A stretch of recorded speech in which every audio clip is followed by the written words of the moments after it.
I know I bleat on constantly about empty-headed bungalows in the comment sections of the videos that I analyse, but me, if there was ever a video that could be a catalyst for requiring an IQ test to be able to comment freely on social media, it could be this one. It's very clear that many of the comments aim and blame at the motorcyclist are done so because the person writing the comment hasn't got the foggiest about 360 cameras, a technology that is now maturing after being in the mainstream for nearly a decade. I often explain on dashcam clips from wide-angle lenses things look faster than they are and they look further away than they are. That is something that increases tenfold if it's shot on a 360 camera. This motorcyclist has been correctly proceeding along the major road when the bus is pulled out from the minor road directly into the path of the motorcyclist. Had there been a collision, it would have been the bus driver's fault. There's no ifs, buts or maybes about that. Thankfully, the rider had their wits about them and a collision was avoided. To anyone with common sense, all of that is bleedingly obvious. What is also obvious is that the motorcyclist wasn't driving at excessive speed and they weren't riding without due care and attention.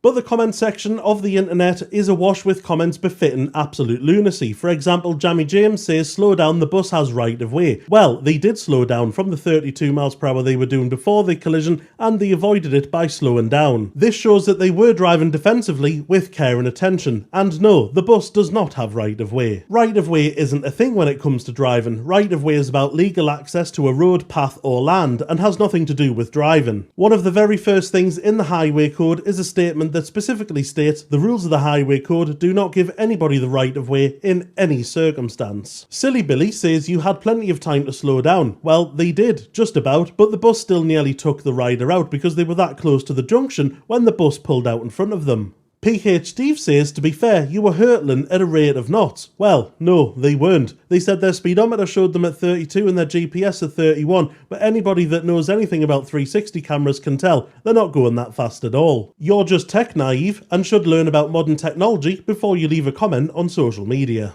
Rude Gentleman, very apt name, says you can slow down by using your brakes and avoid the whole situation. Well, no Sherlock, because that's exactly what they did, and they were still nearly wiped out because the bus nearly ran them over with the back end of the bus as it proceeded away. But let's not stop you from victim blaming, you massive dafty. Come on people, we can do better than this. Lovely jubbly, sound as a pound.